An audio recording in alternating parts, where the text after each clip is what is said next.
টেকওয়ার্ল্ড Bangladesh archive থেকে পাওয়া বেশ কিছু দারুণ আর গুরুত্বপূর্ণ খবর নিয়ে আজ আমরা কথা বলবো।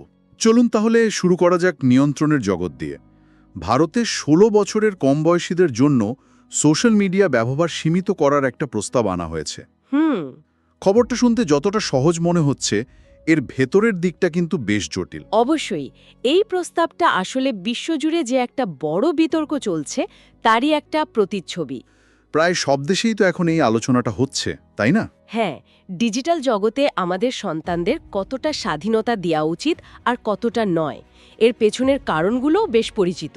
যেমন মানসিক স্বাস্থ্যের উপর সোশ্যাল মিডিয়ার প্রভাব, সাইবার বুলিং আর এক ধরনের ডিজিটাল আসক্তির ভয়। এই উদ্বেগগুলো মোটেই অমূলক নয়। কিন্তু আমার প্রশ্নটা অন্য জায়গায়। আইন করে কি এর সমাধান আদৌ সম্ভব? ধরা যাক এই আইন পাশ হলো, সরকার কিভাবে নিশ্চিত করবে যে ১৬ বছরের কম বয়সী কেউ ইনস্টাগ্রাম বা টিকটক ব্যবহার করছে না? এটাই তো আসল চ্যালেঞ্জ। এখনকার ছেলেমেয়েরা তো আমাদের চেয়ে অনেক বেশি প্রযুক্তি বোঝে। ভিপিএন ব্যবহার করা বা বয়স বাড়িয়ে অ্যাকাউন্ট খোলা তো তাদের জন্য কয়েক মিনিটের ব্যাপার। একদম ঠিক। প্রায়োগিক দিক থেকে এই ধরনের আইন বাস্তবায়ন করা প্রায় অসম্ভব। বয়স যাচাই করার কোনো নির্ভরযোগ্য পদ্ধতি তো এখনো নেই, আর ইন্টারনেট তো কোনো কাঁটাতারের বেড়া দেওয়া জায়গা না যে আটকে রাখা যাবে। তাহলে এই প্রস্তাবটা কি শুধুই একটা প্রতীকী পদক্ষেপ? আমার তো তাই মনে হয়। এটা সমাজের উদ্বেগটাকে তুলে ধরছে, কিন্তু কোনো কার্যকর সমাধান দিতে পারছে না। তাহলে কি এর মাধ্যমে একটা বড় প্রশ্ন সামনে আসছে না, যে কোনটা বেশি জরুরি, রাষ্ট্রীয় নিয়ন্ত্রণ নাকি পরিবারের ব্যক্তিগত সিদ্ধান্ত? এবং এটাই হলো বিতর্কের একেবারে কেন্দ্রবিন্দু।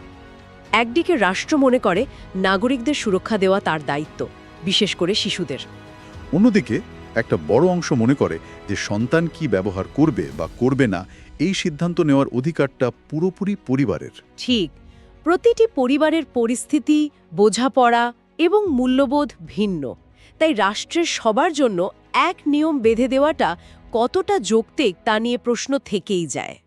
একদিকে রাষ্ট্র চাইছে ব্যবহারকারীদের নিয়ন্ত্রণ করতে, আর অন্যদিকে কর্পোরেশনগুলো লড়ছে ব্যবহারকারীদের ডেটা ব্যবহারের অধিকার নিয়ে, যা আমাদের পরের খবরটার দিকে নিয়ে যায়। গুগলের সেই মামলাটার কথা বলছেন তো? হ্যাঁ, মার্কিন যুক্তরাষ্ট্রে গুগল ব্যবহারকারীর ব্যক্তিগত তথ্য সুরক্ষা সংক্রান্ত একটি মামলায় বিশাল এক জয় পেয়েছে। আর এই ঘটনাটার প্রভাব কিন্তু অনেক সুদূরপ্রসারী। অভিযোগ ছিল গুগল তার ক্রোম ব্রাউজারের ইনকগনিটো মোডেও ব্যবহারকারীদের ডেটা ট্র্যাক করছিল, যেটা তো গোপনীয়তার সরাসরি লঙ্ঘন। অবশ্যই। এই মামলায় হেরে গেলে গুগলকে কয়েক বিলিয়ন ডলার জরিমানা দিতে হতো, কিন্তু তারা সেই জরিমানা থেকে বেঁচে গেছে। কিন্তু তারা জিতল কিভাবে? তাদের মূল যুক্তিটা কি ছিল? নিশ্চয়ই তারা বলেনি যে হ্যাঁ, আমরা ডেটা ট্র্যাক করি। না, এখানেই তো আসল মজার জায়গাটা। তাদের যুক্তিটা ছিল খুব সূক্ষ্ম। আচ্ছা, তারা বলেছে ইনকগনিটো মোড মানে এই নয় যে আপনার ইন্টারনেট সার্ভিস প্রোভাইডার বা আপনি যে ওয়েবসাইটে যাচ্ছেন তারা আপনার কার্যকলাপ দেখতে পাবে না। আর সবচেয়ে বড় কথা হলো, ব্যবহারকারীরা যখন ক্রোম ব্রাউজার ব্যবহার করা শুরু করে তখন তারা একটা লম্বা টার্মস অ্যান্ড কন্ডিশনসের সম্মতি জানায়। ও, সেই জিনিসটা যা আমরা কেউই পড়ি না। ঠিক তাই। গুগল আদালতে প্রমাণ করেছে যে ওই শর্তাবলীতে ডেটা সংগ্রহের কথা বলা আছে।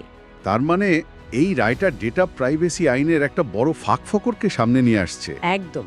কোম্পানিগুলো এখন বলতে পারবে ব্যবহারকারীরা তো আমাদের সব শর্তে রাজি হয়েই সেবা নিচ্ছে, তাই তাদের ডেটা ব্যবহার করার অধিকার আমাদের আছে। এতে করে ব্যবহারকারীর সম্মতি একটা আইনি ঢাল হয়ে দাঁড়াচ্ছে। যদিও আমরা সবাই জানি যে ৯৯% মানুষই ওই কয়েক হাজার শব্দের শর্তাবলী না পড়ে আই এগ্রি বাটনে ক্লিক করে দেয়। আর এই রায়টা ভবিষ্যতের জন্য একটা উদাহরণ তৈরি করে দিল। এখন অন্যান্য প্রযুক্তি কোম্পানিও একই যুক্তি দেখিয়ে ডেটা সংগ্রহের পক্ষে কথা বলতে পারবে। তাহলে একদিকে রাষ্ট্র চাইছে নিয়ন্ত্রণ করতে, আর অন্যদিকে কর্পোরেশনগুলো আইনিভাবে ডেটা ব্যবহারের অধিকার প্রতিষ্ঠা করছে। আর এর মাঝখানে সাধারণ ব্যবহারের ব্যক্তিগত গোপনীয়তার ধারণাটা ক্রমশ দুর্বল হয়ে পড়ছে। ক্ষমতার এই লড়াইয়ের আলোচনাটা বেশ গুরুগম্ভীর। তবে চলুন এইসব কিছুর বাইরে এমন কিছু উদ্ভাবনে নজর দেওয়া যাক যা সরাসরি ব্যবহারকারীর হাতে ক্ষমতা তুলে দিচ্ছে। যেমন ধরুন, ফোনের চার্জ নিয়ে সারাদিনের চিন্তা থেকে মুক্তি। আমার নিজের ফোনটাই এখন 20% চার্জে আছে, তাই পরের খবরটা আমার জন্য খুবই ব্যক্তিগতভাবে আনন্দের। আমি বুঝতে পারছি, খবরটা আসলেই দারুণ। বলুন তো কি খবর? রিয়েলমি তাদের নতুন স্মার্টফোন রিয়েলমি P4 পাওয়ার 5G বিশ্ববাজারে এনেছে আর এর মূল আকর্ষণ হলো এর ব্যাটারি। আচ্ছা, এতে আছে বিশ্বের প্রথম বাণিজ্যিকভাবে তৈরি 10,001 মিলি অ্যাম্পিয়ার আওয়ার ক্ষমতার টাইটান ব্যাটারি। 10,001 সংখ্যাটাই তো কেমন যেন অবিশ্বাস্য।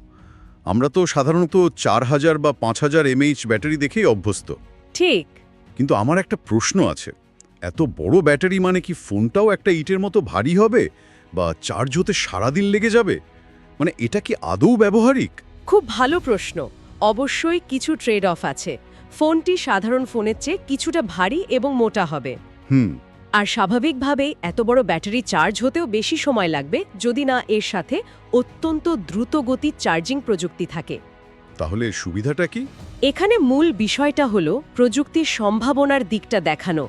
হয়তো প্রথম প্রজন্মের এই ডিভাইসটি সবার জন্য নয়, কিন্তু এটি প্রমাণ করল যে ব্যাটারি লাইফ নিয়ে আমাদের যে সীমাবদ্ধতার ধারণা ছিল তা ভাঙা সম্ভব। এর প্রভাবটা ঠিক কি হতে পারে? ব্যবহারকারীরা কি তাদের ফোন ব্যবহারের অভ্যাস বদলে ফেলবে? অবশ্যই। ভাবুন তো, একবার চার্জ দিয়ে যদি ৩-৪ দিন নিশ্চিন্তে থাকা যায়। এটা তো দারুণ ব্যাপার হবে। যারা দীর্ঘ সময় ধরে ফোন খেলে, ভিডিও স্ট্রিম করে বা যারা প্রায়ই যাতায়াত করেন, তাদের জন্য এটা একটা গেম চেঞ্জার।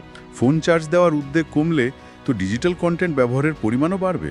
পরিমাণ ও ধরন দুটোই বদলে যাবে। আর সবচেয়ে বড় কথা হলো, এটি ইন্ডাস্ট্রিতে একটা নতুন প্রতিযোগিতা তৈরি করবে। এখন স্যামসাং, অ্যাপল বা শাওমির মতো ব্র্যান্ডগুলো এদিকে মনোযোগ দিতে বাধ্য হবে। শেষ পর্যন্ত লাভটা কিন্তু ব্যবহারকারীদেরই। একদম। রিয়েলমির এই ব্যাটারিটা যেমন একটা হার্ডওয়্যার যা ভৌগোলিক সীমানা পেরিয়ে যাচ্ছে, তেমনি আমাদের পরের খবরটা হলো এমন একটা সিস্টেম নিয়ে যা বাংলাদেশের জ্ঞান আর দক্ষতাকে সীমানা পার করে আফ্রিকায় নিয়ে যাচ্ছে। হ্যাঁ, বাংলাদেশের আইসিটি বিভাগের A2I প্রোগ্রাম এখন আফ্রিকার দেশ গাম্বিয়ার ই-গভর্নেন্স ব্যবস্থা উন্নয়নে কাজ করবে। A2I মানে অ্যাসপায়ার টু ইনোভেট। ঠিক। গাম্বিয়ার দুটি গুরুত্বপূর্ণ সরকারি প্রতিষ্ঠান, তাদের মিনিস্ট্রি অফ পাবলিক সার্ভিস এবং পাবলিক ইউটিলিটিজ রেগুলেটরি অথরিটি, এই উদ্যোগে বাংলাদেশের সাথে চুক্তি করেছে। কিন্তু ই-গভর্নেন্স ব্যবস্থা উন্নয়ন এই কথাটা শুনতে বেশ বড় আর কিছুটা অস্পষ্ট লাগে। ঠিক কী ধরনের ডিজিটাল সমাধান আমরা রপ্তানি করছি? কোনো নির্দিষ্ট উদাহরণ দেওয়া যায়? অবশ্যই।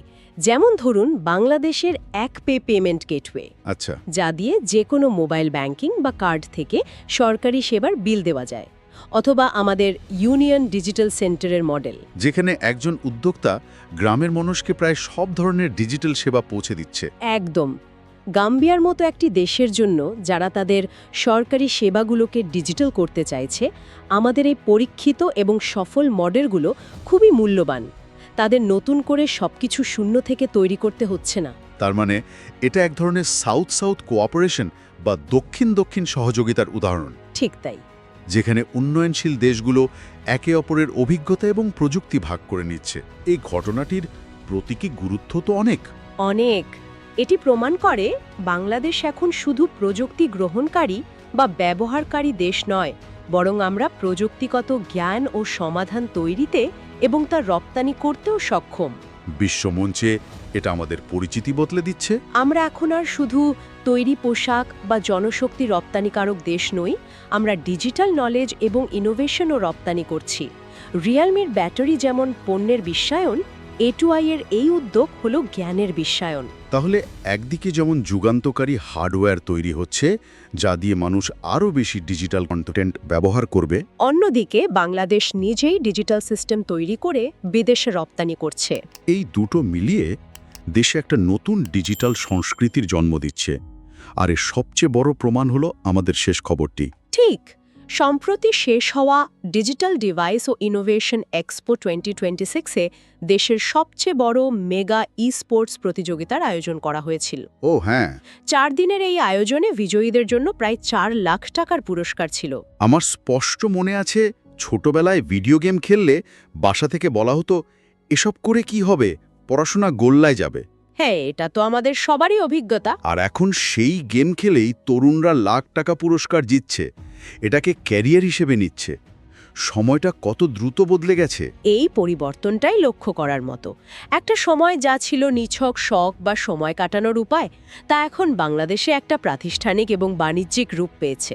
দেশের অন্যতম বড় একটা প্রযুক্তি মেলায় যখন এত বড় পরিসরে স্পোর্টসের আয়োজন করা হয়, তখন তো বুঝতেই হবে এটা মূলধারার স্বীকৃতি পেয়ে গেছে। একদম, এটার লুকিয়ে চুরিয়ে করার মতো কোনো বিষয় নেই। এর অর্থনৈতিক দিকটাও তো নিশ্চয়ই বেশ শক্তিশালী। 4 লাখ টাকার পুরস্কার তো শুধু খেলোয়াড়দের জন্য, কিন্তু এর পেছনে তো আরও বড় একটা ইন্ডাস্ট্রি কাজ করছে, তাই না? নিঃসন্দেহে এই একটা প্রতিযোগিতা ঘিরেই একটা ছোটখাটো অর্থনীতি তৈরি হয়। এখানে শুধু পেশাদার খেলোয়াড়ই নেই, তাদের পেছনে আছেন কোচ, ম্যানেজার, আছেন টুর্নামেন্ট আয়োজক, এই খেলা স্ট্রিম করেন।